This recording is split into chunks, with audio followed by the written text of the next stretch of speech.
It's been an interesting couple of years here in Canada and around the world with this pandemic. But to me, worse than the pandemic has been our government's draconian response to it.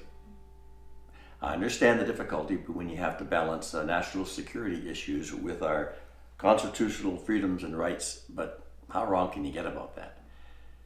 Coercing people into taking the vaccine felt wrong for me right from the beginning.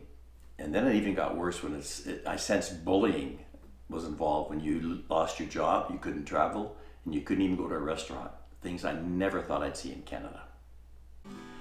The mainstream media lost all credibility too, simply by censoring alternative views.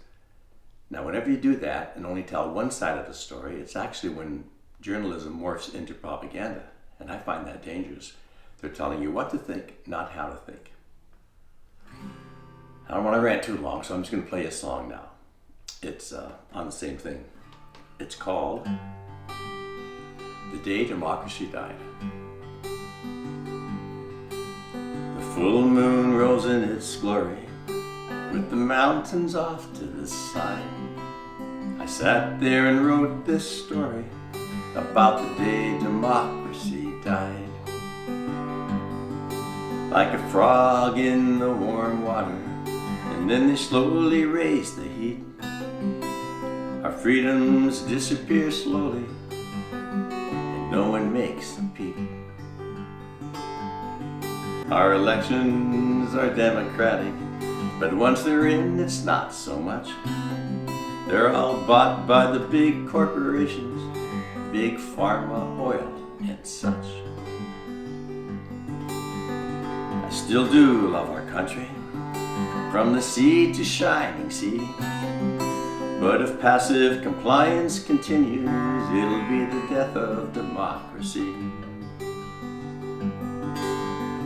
They say it's all for our safety, but here's what I see.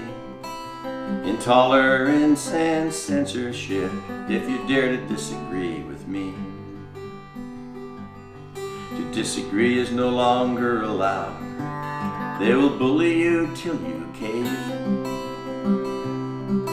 Take your job and other freedoms if you dare to misbehave.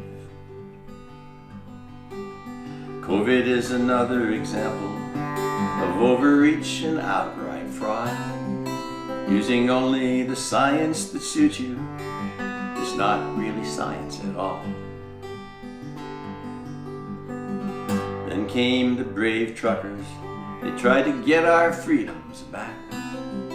Then democracy quickly vanished with Trudeau's Emergency Act. The full moon rose in its glory, with the mountains off to the side. I sat here and wrote this story about the day democracy died. And I'll end my little rant with a quote from, of all people, Mark Twain. He said, "Fooling people is easy, convincing they've been fooled is not."